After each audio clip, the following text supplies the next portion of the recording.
Hey, my name is King. On this episode of the Otaku Experience, the Kingdom animation director speaks out about the dangers of Fanatic fans and how that could be another cause of the awful working conditions for animators. The Spy Family Code White movie celebrates hitting a box office milestone, and the Fall 2023 Anime Awards have come to an end with both Anime Corner and Anime Trending releasing their results. All of that and much, much more.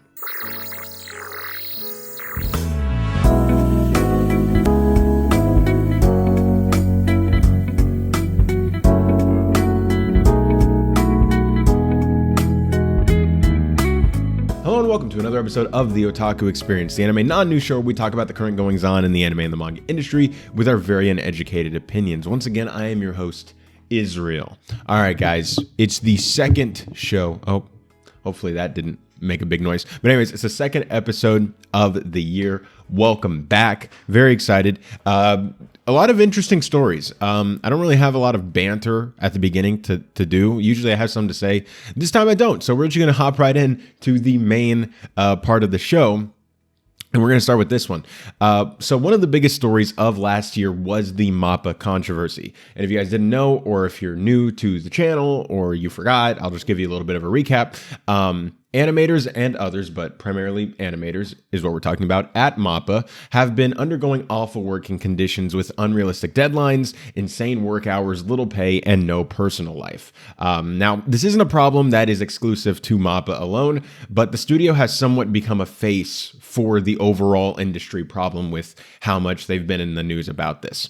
Reasonably, most people have blamed MAPPA for these problems, and while I agree, the animation director of the Kingdom anime has had something to say about what could possibly be another cause that could also be responsible in some way for the conditions. So take a look at this. If I can get this working here.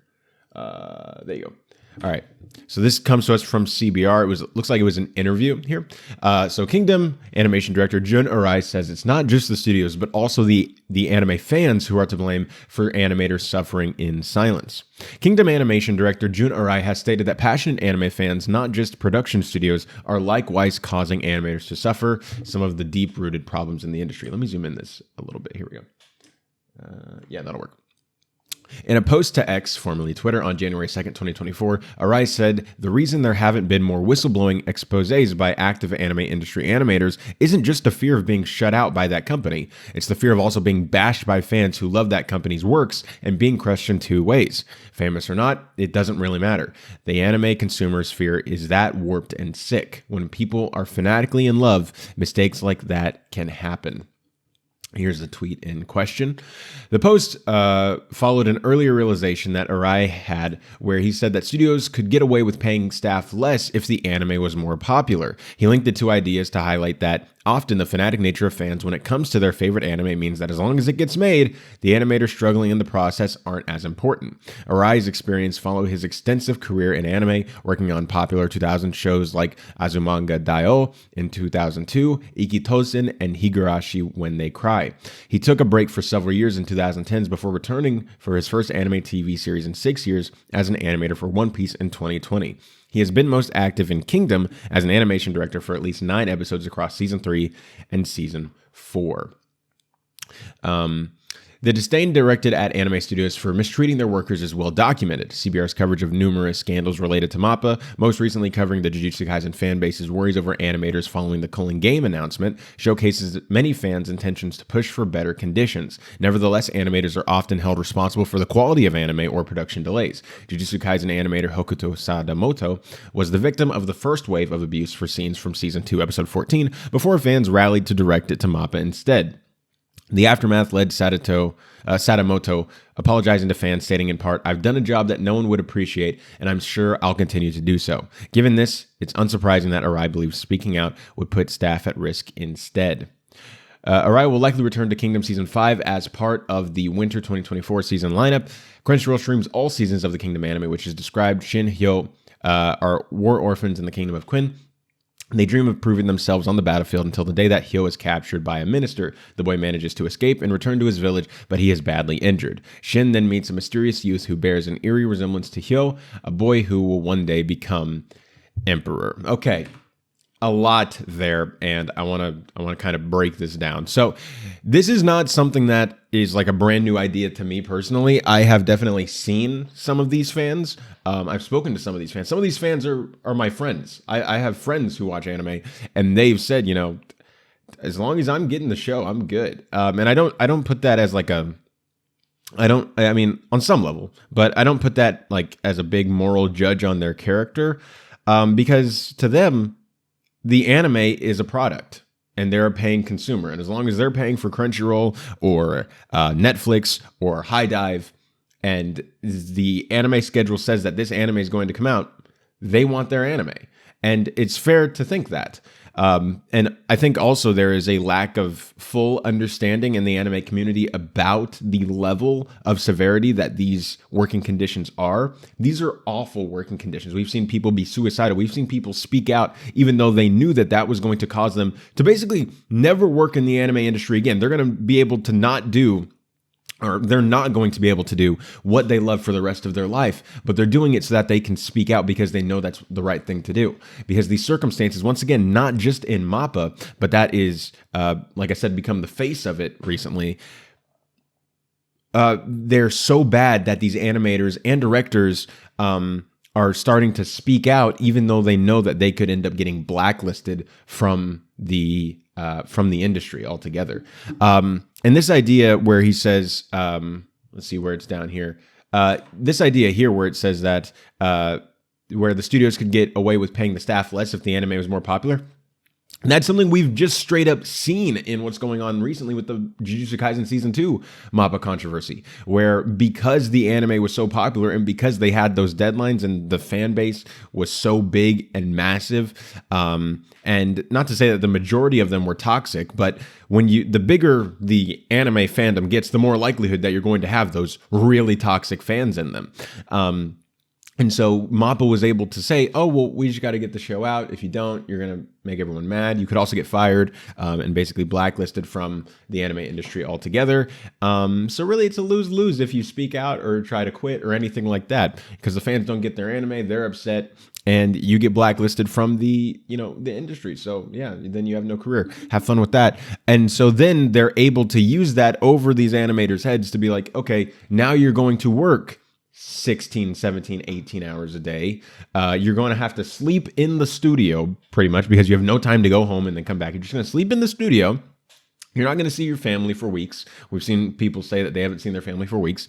You're going to be extremely mentally ill and suicidal and awful at your entire mental and emotional state because all you're doing is working and then sleeping and then working and sleeping. You're not being a human anymore. You're being a robot. And then even though we're going to pay you, a fraction of what you would have gotten paid before, now we're also going to pay you late. We're going to maybe forget to pay you. You might not get the meals that you should get, and all these things. They just keep piling on and on and on. And it's definitely just been like the most horrible thing to hear about going on recently in these studios. And it sucks because while there are people who are speaking out about this, and you're not going to see a lot of these big anime industry sources speak out about this. Like CBR has been one of those that has really spoken out about this, but Anime News Network hasn't spoken about this. Crunchyroll really hasn't spoken about this because they're afraid that these studios will cut their ties with these these industry sources if they speak out about it. But you have these smaller sources or people that aren't purely anime sources like CBR, like me, like Chibi Reviews, like people on Twitter, like the animators themselves who are speaking out about this. But I think the majority of the fans don't know. And if they do know, some of them just don't care and they just want their anime on time. And so this is definitely... it is a very layered situation, but lately I think we have been talking a lot more about MAPPA being the cause because they are the studio. At the end of the day, they are the primary, responsibility, and they're basically, in this situation, I guess they're kind of like the god of this whole situation where they control the circumstances that the animators work in. Sure, the studio can feel pressure from the fans, but the studio at the end of the day is the one who calls the shots and calls how it's going to go. The studio could delay it if they wanted to and just say, hey guys, we're going to give you guys a really good anime, a really good product. just let the animators take their time and make it. But they're not doing that. Instead, they're playing into the fact that some of these anime fans are so toxic, and now they're using that over the animators' heads to, make them work even harder and give them even worse working circumstances. So, not a whole lot to say. I mean, it's kind of just another layer of stuff that we already knew. It doesn't really change, at least in my opinion, it doesn't really change how I understand this whole situation, because on some level, I already knew that the toxic anime fans were not helping. But it is interesting to see that the Kingdom animation director is speaking out about this, and I wonder if we'll see any repercussions for Jun Arai because of this. But not too much to say about this, but I do think that this is really fascinating. Anyways, guys, what are your thoughts on this development? Continuing on the topic of MAPPA, one of their directors, more specifically the director of the Chainsaw Man anime, it's a small anime, wouldn't be surprised if you haven't heard of it. He has left MAPPA to start his own studio where he plans to have a much better environment for the people who bring these anime to life. So this is kind of like a two-parter of this controversy still going on. So this comes to us from Anime Corner, and it says Chainsaw Man director Ryu Nakayama establishes animation studio Andraft. Ryu Nakayama, animator and director of the Chainsaw Man anime, has announced that he has established an animation studio called Andraft. The company is dubbed as a creative unit and currently hiring animators, background artists, producers, and more. Nakayama announces the launch on his personal Twitter profile. The website for the new project has also been launched. According to Andraft's website, the company aims to establish an environment where animators and producers can continue to take on more various projects without being bound by existing traditional concepts like the working conditions. Moreover, it aims to bring even freer expression to more people in their future projects. Andraft's first production is producing a promotional video for a collaboration of a trading card fighting game, Card Fight Vanguard, and the VTuber group Vispo. Nakayama served as the director and storyboarder for the video. Studio Mew and Hybrid Labo assisted with the animation. Nakayama has done multiple key animation roles for several anime titles, including Jujutsu Kaisen, Sword Art Online, No Game No Life, One Punch Man, Kill la Kill, Black Clover, Rising of the Shield Hero, Arrow Manga Sensei, Fate, Apocrypha, among others. During his directorial debut for Chainsaw Man, he also did the key animation for the series' opening theme, as well as storyboarding episodes 1, 7, and 12. He previously worked on Barakamon as an assistant to the chief animation director, action animator director for Yatterman Night, SAO's Ordinal Scale movie, Gamers, and the Fate Grand Order Absolute Demonic Front, Babylonia. Okay. This is interesting. So obviously this director, I mean, he seems like he's very, very he's experienced in this. So he's worked on Jujutsu Kaisen, Sword Art Online, No Game No Life, One Punch Man, Kill la Kill, Black Clover, Rising of Shield Hero, Arrow Manga Sensei, and Fate Apocrypha. Some of these, I mean, we don't talk about this one ever. Don't ever ask me a question about this. But some of these, like up here, dude, some of these are the most popular and most watched anime of all time. Not even just recently, of all time. And then there's some smaller shows here. And then he also did his own directorial debut on one of the most popular shows that came out recently, being Chainsaw Man. And he was also involved in that project. And as well, he's worked as an assistant to, another animation director who has done also big stuff here. So this is really, really fascinating because this guy is so, he's already like kind of made it big. Like basically this dude could do like whatever he wanted to do. And like he's probably like a big old front runner for like every big anime ever. Like every studio is probably fighting for him. And it seems like he for a while was like nailed down at MAPPA. You know, he did Jujutsu Kaisen, he did Chainsaw Man. But now he's leaving. And I think that is due to the fact, based on what they say here, according to Andraft's website, the company aims to establish an environment where animators and producers can continue to take on various projects without being bound by existing traditional concepts. As you guys know, the problem with the MAPPA controversy is it's a battle between the animators and the producers, where the producers have all the control because they're the one paying for the project, and the animators being the middleman to just deliver the anime to the people is how they're kind of viewing the animators. They're just toying with them and using them however they want. But here, Andraft is saying that animators and producers can work together to take on various projects without being bound by existing traditional concepts. So this seems like it's almost engraved in the anime industry, the way that this power struggle has kind of played out. But it looks like Andraft is trying to make it so they're more on an equal playing field. The producer is the one who's paying for the project, so they are putting the money up front. So they are, they are the top authority on this. But it seems like they're also acknowledging that animators are just as valuable as the producers. The producers are bringing the money forward, but the show could not be made without the animators. Likewise, the show could not be made without the producer, and likewise, the director, the score on every project. I assume this is, basically including everybody in there, where everybody's almost on equal footing, and they're not, in this traditional power structure.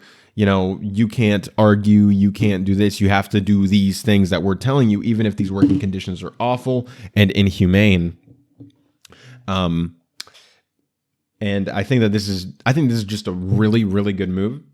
Based Ryu Nakayama.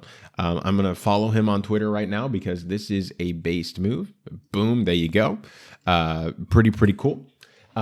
This is really cool. I'm going to look forward to see what Andraft does as their big show, or as their first show. I assume that it's not going to be like something on the level of Chainsaw Man or on the level of Jujutsu Kaisen, because they are still hiring animators, background artists, producers, and more, as the article says.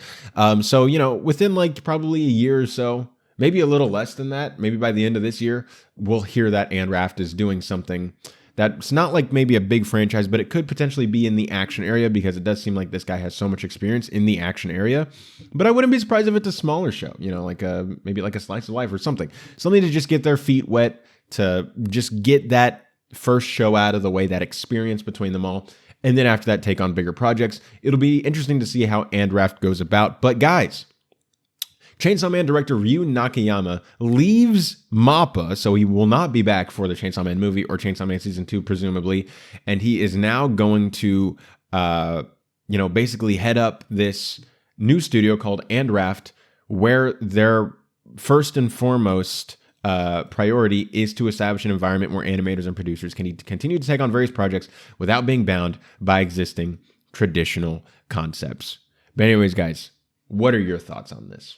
So Spy X Family Season 2 may have ended, but there is still more Spy X Family that is coming very soon. In case you forgot, the movie Spy X Family Code White has hit Japanese theaters, and presumably it will hit American theaters in probably around 6 months, maybe a little more, maybe a little less. And it hasn't been doing all that bad. I mean, it hasn't been doing all that great, but it hasn't been doing all that bad. This comes to us from Anime Corner. Spy X Family Code White hits 3.4 billion yen at the box office and releases a special video. The Spy X Family Code White anime film has released a special video thanking their fans for the support of the release. The movie was released in Japanese theaters on December 22nd, 2023, and has earned 3.4 billion yen at the box office. The official Twitter account of the anime series also stated that 2.59 million people watched the film in theaters. The film's theme song includes, I don't care. The film is also coming to theaters worldwide this year, Crunchyroll licensing it in North America, Latin America, but we don't have a specific date, so most likely it's going to be probably in the summer or early fall of this year, probably before Season 3 comes out. So this is cool. So the reason why they specify this, they don't actually say it here, but the reason why they specify that it's 3.4 billion yen is because this, I believe, is roughly, let me just double check here. I believe this is roughly like 20 or 25 million in US dollars. Billion. So I think that's why. They're making a big old deal about it. Yeah, it's roughly 25 million. So yeah, I mean it's not like the biggest hit ever. It's not doing like Demon Slayer or Jujutsu Kaisen numbers or anything like that. But it's still doing decent. It's definitely making its money back because these movies definitely do not cost all that much to make. Not that they're like cheap or anything or that they're bad, but they're pretty economical. Like anime movies, they're very easy to make money on because, you spend probably like $25 million to make them. And then, by the end of the day, they usually make like, 2 or 3 times minimum their budget back. And then sometimes, if it's Demon Slayer, you get like freaking 10 times your budget back. It's crazy. But yeah, it'll be interesting to see how this comes to North American theaters and how it goes worldwide, because it is getting a pretty decently wide release here. So that'll be interesting to see how the box office goes with that. But in Japan so far, it's not doing too bad. It's not, a mind-blowing box office return, which is mainly why we haven't been talking about it all that much, because the opening weekend was kind of just meh. Not good or bad, just kind of meh. And that seems to be kind of the trajectory it's staying on. But that's cool, because, hey, I like Spy Family, and I'll be there to see it. And we'll talk more about this as the box office continues to grow and as the updates to when it is going to come out in North America come out. So, yeah. But what are your thoughts on Spy X Family, the movie hitting a pretty okay milestone? All right, the fall 2023 anime season ended a couple weeks ago, but if you watch this show and or are someone who knows their way around the broader anime community, then you know that the season isn't truly over until the seasonal anime awards come out, and come out they have. So we're going to start with the Anime Corner Awards, and then we'll talk about the Anime Trending Awards, because there's a lot more to talk about with the Anime Trending Awards. So we'll start here with the Anime Corner, and this is their best boy of the season. They have other awards like voice actor and genre. I don't care about those. I care about these. So best boy, best girl, and then anime of the season. And this is what we do. So 30.4 thousand people voted in this best boy one. And I believe that they were only allowed to have like one vote, maybe two or three. But then, they added up here. And so best boy of the season was Stark, which, hey, I wouldn't say I'm not surprised by, but there's some other shows where I would say other guys are true leads where Stark is a supporting character. So I am happy to see that Stark did get number one, where I wouldn't have been surprised if he would have gotten like second or third place, but he actually got first. That's pretty cool. And he got 8.81% of the vote. Kento Nanami from Jujutsu Kaisen Season 2 got second place with 6.66% of the vote. Akira Tendo from Zom 100 got third place from 6.39. Yuji Itadori got fourth place from with 6.13% of the vote. Himo from Freerun was fifth place, and I got 4.55% of the vote. Sid Kagano from The Eminence in Shadow got sixth place with 4.38% of the vote. Eren Yeager got seventh place with 4.38% of the vote. Lloyd Forger from Spy Family got eighth place with 4.13% of the vote. Oi Todo, I believe this is also from Jujutsu Kaisen. I'm not really good at the names from Jujutsu Kaisen, so I think that's Jujutsu Kaisen. I'm just looking at it, and I think that's it. He got ninth place, and that's 3.76% of the vote. And Jinchi from The Apothecary Diaries was 10th place, and that got 3.4% of the vote. Going on over to the women, the best female character, like with the best boy category, Fern got the best female character award from this, and it looks like a little more people voted in this poll than the other one. It looks like a little over 2,000 more voted in this one than the other poll. And so this is the best female character, and so Fern got first place from Frieren Bound Journey's End, obviously, and that got 7.11% of the vote. Frieren got second place at 6.62% of the vote. Shino Kiryu, we stay winning, bro. Come on, everybody was telling me before the season started, because I was like, guys, y'all aren't ready for this next arc in Girlfriend. Shino becomes best girl, and everybody was like, no, bro, you're crazy. Look at her now. All right. She got third place, and she got 6.10% of the vote. Mao Mao from The Apothecary Diaries got fourth place and 6.02% of the vote. Nobara Kugisaki from Jujutsu Kaisen got fifth place at 5.48% of the vote. What did I just say? 5.58% of the vote. Your Forger from Spy X Family got sixth place with 5.22% of the vote. Anya Forger from Spy X Family got seventh place with 4.25% of the vote. Hakari Hanazono got eighth place. She's from the 100 Girlfriends, and she got 3.97% of the vote. Delta from The Eminence in Shadow got ninth place at 2.83% of the vote. And Mikasa Ackerman from Attack on Titan got 2.51% of the vote. And getting over to the most important of these awards, we have the Anime of the Season awards. So I'm going to start at the bottom and read to the top. Obviously, you can see all of them here, but I'm going to start at the bottom and read to the top just so we can see the importance of this. And this had 47,000 people vote in this. So Dark Gathering was in 10th place at 2.62% of the vote. The Vexations of a Shut-In Vampire Princess got 9th place with 2.83% of the vote. Dr. Stone New World Part 2 got 8th place with 3.13% of the vote. Undead Unluck got 7th place with 4.13% of the vote. The Eminence in Shadow Season 2 got 6th place with 4.65% of the vote. Ragna Crimson got 5th place with 4.93% of the vote. Jujutsu Kaisen Season 2 got 4th place with 6.16% of the vote. Attack on Titan, the final season, the final chapters 2, got 3rd place with 6.31% of the vote. And our top 2 are the Apothecary Diaries in 2nd place with 6.32% of the vote. And a pretty decent jump ahead with, if you look at the score percentage, is Frieren Beyond Journey's End is your anime of the season for Anime Corner, and that got 8.82% of the vote. Very pleased with this. Obviously, you guys know Frieren was my anime of the year. There's a little bit of an asterisk next to it because it's not over, but still my anime of the year. I was surprised a little bit that Jujutsu Kaisen was not in the top 3, but I guess I wasn't because Attack on Titan was in there. I am confused at how these anime awards, whether it be Anime Trending, Crunchyroll, or others, I'm interested to see how they're going to go about doing, handling Attack on Titan. I don't know if they're going to nominate it for anime awards or if it's going to be nominated for like a special category.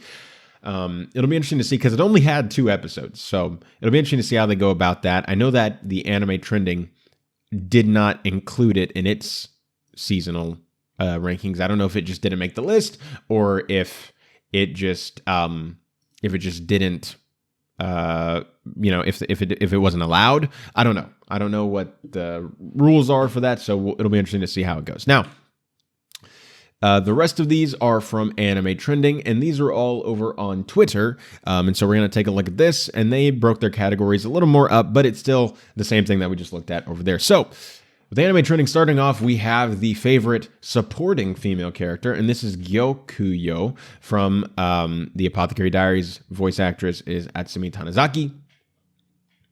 Supporting boy is Himel from Frieren Beyond Journey's End, and the voice actor is Nobuhiko Okamoto, which is pretty cool. It's nice seeing Himel up here, but it seems like Himel consistently got like a good old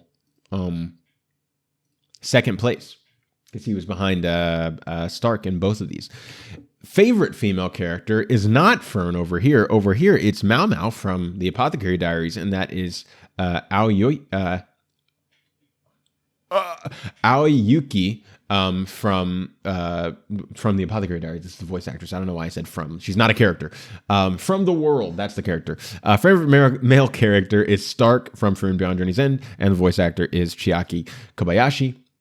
And then here we go with the anime awards, the top 10. So starting off here at the bottom 10, and they have a lot more going on here, as you can see, with all of these asterisks down here at the bottom of like what everything means. I'll explain it, but we'll start from 10 and we'll go to 1. So at number 10, we have The Vexations of a Shut-In Vampire Princess, and that got 6,967 votes. Goblin Slayer 2 got 9th place. The Rising of Shield Hero Season 3 got 8th place. Dr. Stone New World got 7th place. Undead Unluck got 6th place. The 100 Girlfriends got 5th place. The Eminence in Shadow Season 2 got 4th place. Spy X Family Season 2 got 3rd place. The Apothecary Diaries got 2nd place. And Frieren Beyond Journey's End was once again 1st place. So pretty consistently across both. Frieren Beyond Journey's End and the Apothecary Diaries seem to be your 2 best shows of the season. Now, what does all this mean? Okay, so Frieren Beyond Journey's End and the Apothecary Diaries are both 2 core shows. This means that they are consecutively running across 2 seasons back to back, so they are not over. So these shows, according to Anime Trending rules, actually do not qualify for this year's Anime Awards, and they'll get bumped over into the Anime Awards that happen in 2025. Because, they're only halfway over, and the second half of them is going to air right now all the way through March. And so they didn't want to, put them on the awards when the show isn't even over yet, isn't even close to being over. So then you have Spy X Family Season 2 and The Eminence in Shadow Season 2. Because the top 4 automatically get nominated for Anime of the Year, and these 2 got knocked out, Spy X Family Season 2 and The Eminence in Shadow Season 2 are now technically your top 2 for this season. And then the 100 Girlfriends Who Really, Really Love You and Dr. Stone New World both got bumped into the top 10. Now, or top 4. Undead Unluck got it was not one of the highest ranking anime of week 11. And so it got a wild card round where people voted it to be nominated for Anime of the Year because of that. And The Rising of Shield Hero Season 3 got an Anime of the Year wild card. And so now it's here there. But Undead Unluck would have been nominated once again, but it is also not over. So that is also getting pushed to 2025. So Free and Brown Juniors and the Apothecary Diaries and Undead Unluck got moved. So basically what this means is the top 2 shows got bumped out. They had 4 backups. One of the backups is also not going on. So then you have Dr. Stone New World and The Rising of Shield Hero won the wild card. So your 5 anime nominees for fall 2023 are Spy X Family Season 2, The Animators and Shadow Season 2, and the 100 Girlfriends, Dr. Stone New World, and The Rising of Shield Hero Season 3. Makes sense? Okay. Great. Very, very fun stuff here. So it'll be interesting to see how that plays out. Now, I did put a list together of everything that is fully nominated for the Anime Trending Awards. The voting actually starts tomorrow, so make sure you guys are ready to vote for those. I'll be voting, and it'll be interesting to see how that plays out.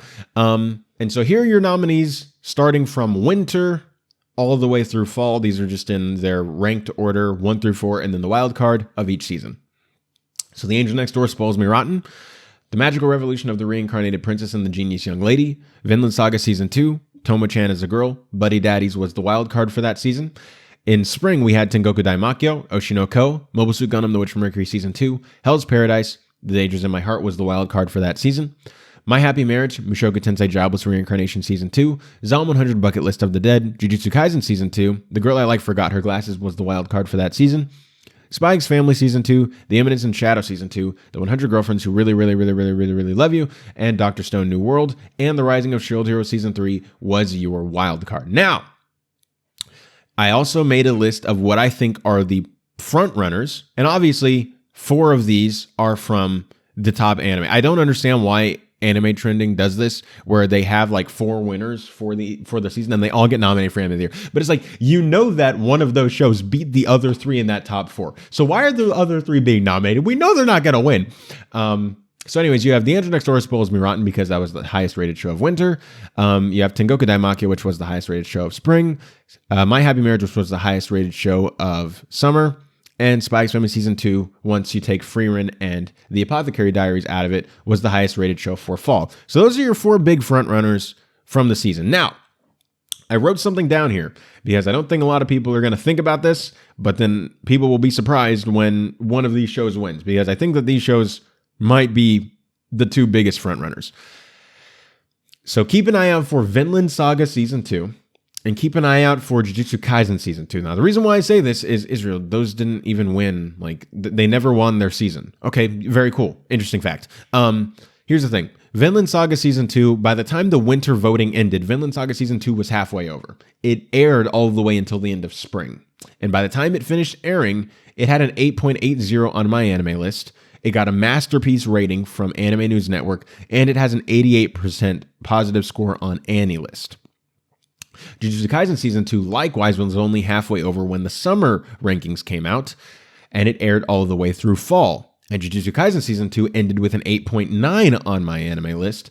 It got a good score from Anime News Network, and it got an 88% on AniList. Now, you might be wondering, Israel, why are you using those?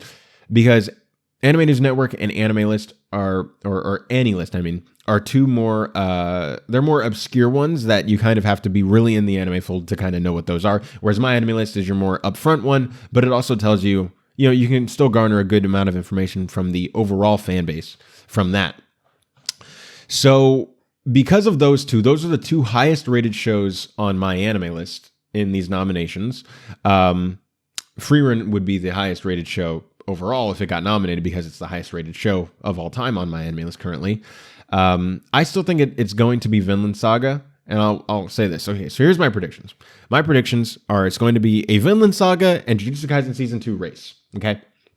Now, the votes might split enough between these 2 that another show out of these could pop up, most likely being Tengoku Daimakyo, which would be the third choice. So the ranking for me would be of what's most likely to win are Vinland Saga Season 2, Jujutsu Kaisen Season 2, and then Tengoku Daimakyo. And then under that, Spy X Family, My Happy Marriage, and then Angel Next Door. But, I don't think we're going to get to that point. So my prediction is that it's going to be between Vinland Saga Season 2 and Jujutsu Kaisen Season 2. I do think that it's going to be Vinland Saga that wins. I wish it would be Tengoku Daimakyo because that is my second favorite show of the year. Now, granted, I haven't finished Vinland Saga Season 2. That's a lie. I haven't started Vinland Saga Season 2. So I mean to, and I will do that eventually. I like Jujutsu Kaisen Season 2, but it's nowhere near as good as Tengoku Daimakyo. But Vinland Saga, when it finished, a lot of people were saying it's like one of the best anime, like not just of the year, but like of all time. So do not be surprised if that is going to take it. And I feel like a lot of people aren't going to talk about it because it didn't win the season that it aired. It actually ranked third by the time that the winter season came out, and Jujutsu Kaisen Season 2 ranked fourth by the time the summer rankings came out. So once again, voting begins tomorrow, so make sure you guys are there to vote. And very, very, very, very, very interesting. So what do you guys think about this? What are your guys' thoughts on the Anime Trending and Anime Corner rankings? What are your thoughts on Frieren and the Apothecary Diaries? But, Frieren not being allowed into the Anime Awards because of the fact that they're not over. Do you agree with that? Do you understand it? Do you wish it was different? Do you wish that maybe they could just split it in half, like Frieren Beyond Journey's End Part 1 gets nominated? Or something like that? How do you guys see that? My personal feeling about this is I feel like with Frieren Beyond Journey's End, even though I think that the Anime Trending Awards are much more credible than the other awards that come out, I think there still is, because it's an audience voted thing, there is still a level of recency bias there. And so Frieren Beyond Journey's End, everybody's just going to associate that show with fall 2023 because that was when it started. And so I think that, if we're talking about a year from now after fall 2024 has ended, no one's going to remember what came out in fall 2023. And it might get nominated. People might go, oh yeah, that was good. But they may have forgotten how good it was once the other shows come out. Now that's not like a surefire, that's what's going to happen. But that's the fear I have because I do think that it's the best anime of the year. And I really wish that it could be nominated because I think it would have won the awards, bar none, if that one rule wasn't there. But anyways, guys, what are your thoughts on this? And make sure you vote starting tomorrow. With the main part of the show out of the way, it's time for everybody's favorite part of the show, the Goofy Woofy anime community.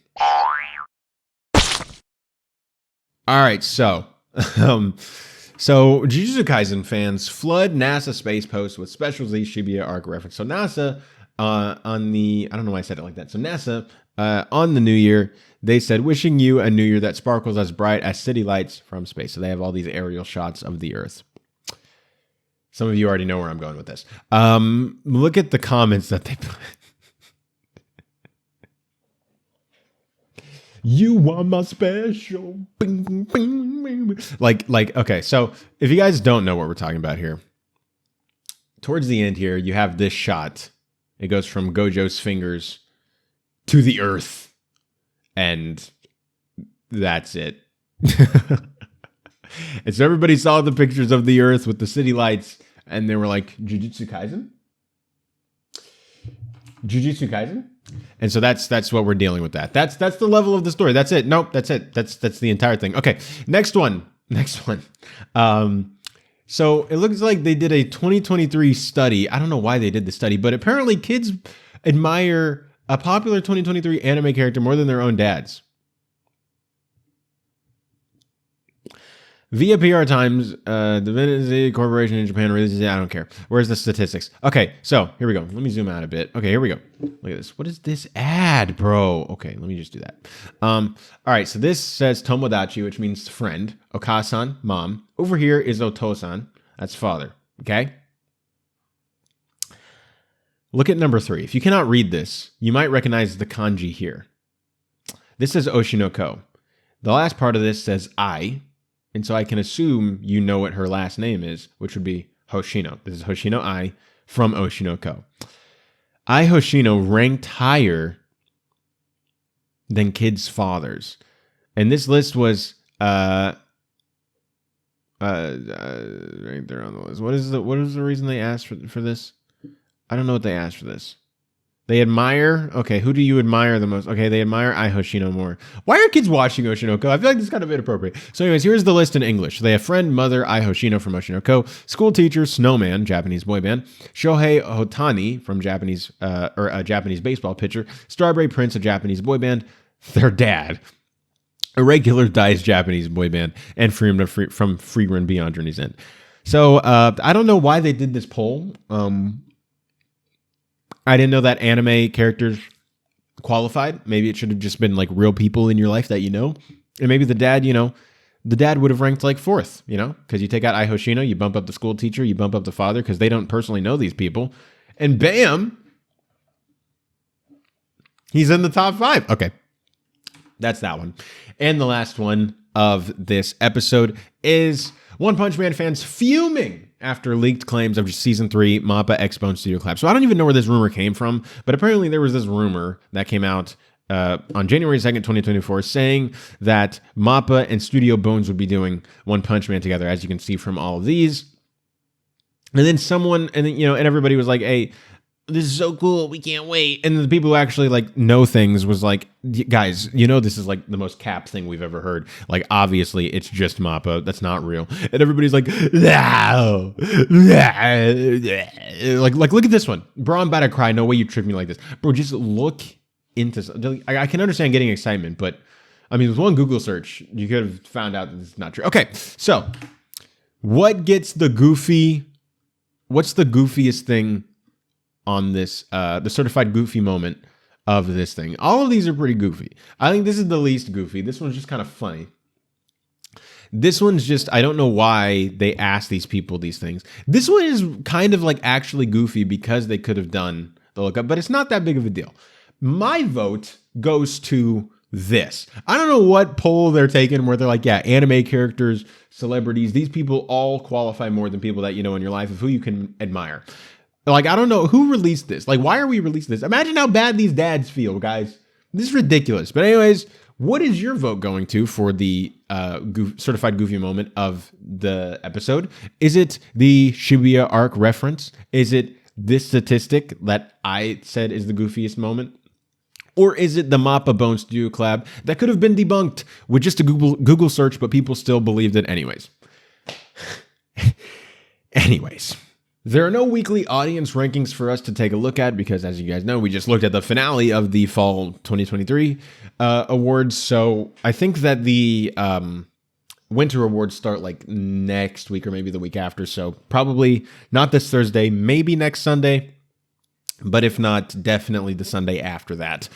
So we're just going to skip right into responding to your guys' comments and questions from the last episode. If you'd like to have me respond to your comment or question in the next episode, just drop into the comment section down below and leave your thoughts on literally whatever, and I will respond to it. All right, so starting off here, we have Moac077 because it says that this was 2 days ago. And it says first comment. Congratulations. And then we have Farky50 who says, I like the format as it is. Not a review show, but like you said, an anime industry news type show. There's so much anime. I'd like to hear your takes on the English localization issues. Myself, I can't believe that they are doing this. And glad the Japanese have no tolerance for changing subject and or context. Don't ever change the meaning of the original and respect the work. Happy New Year's. Do a show with Rob 2 to get the word. The word ... I guess that's it. Okay, so you're asking me about, I assume you're asking about the translation thing that came out where studios are now going to start using AI to translate their stuff because the human translators were, changing some of what the line maybe originally meant. My feelings are mixed on it, if you want me to be honest with you. I don't think that it's just a good thing. I don't think that's just a bad thing. I think it's a mixed thing. I understand, not wanting the intent of the dialogue or of the writing to be misconstrued by an animator or by a translator who could have their own agenda or something like that. But at the same time, I don't think that AI is the fix for it. I think that I think you run the risk of taking the personality out of a line by just having the AI write it. I think if you look at Google Translate, It's not the greatest, as when you translate Japanese to English, it becomes very odd. It doesn't sound natural. And so I think you do need those human translators for that. Now, like I said, like you said here, you said you're glad that the Japanese have no tolerance for changing the subject or changing the subtext in the context. I agree. I do not like that either. The show, like, your job is just to translate the art as it is. Don't change it. I agree with that. So the solution I think that they should have done is just fire the translators and hire new ones and make that a qualification. And make that so if they break that thing even once, you could even do like, hey, if you do this 3 times, you're fired. Maybe even once you're fired. But I don't think that AI is the mix. I wish they would have just gotten new human translators to do it without changing the subtext for it or putting in their own agenda. But I don't think that it's a good thing altogether. I think that they had one extreme and they went all the way to the other extreme without looking at the gray in the middle. And that's just kind of a little bit irritating. I didn't talk about that because I think that happened, that we didn't do a show that time. And then it was old news and everybody kind of heard about it. So that's why I didn't really talk about it. But there are my thoughts on that. But anyways, guys, that is going to do it for this Sunday episode of the Otaku Experience. I want to thank you guys so much for watching. And hey, if you want to keep up with me outside of this show, you can subscribe to me on my main YouTube channel at Kingtanic, where I also make anime content, but in a less professional way. You can follow me on Instagram at Kingtanic. You can follow me on Twitter at Kingtanic Israel. And hey, if you're new to the Burnettwork, consider sticking around. We have some great shows for you to watch every single day, including but not limited to Observations, Ladies of the PGS, Midnight Musings, K-Pasa PGS, Architects of Imaginations, Let's Get Physical Media, and of course, the Otaku Experience. And with all that being said, guys, this episode comes to a close. I will see you all next time.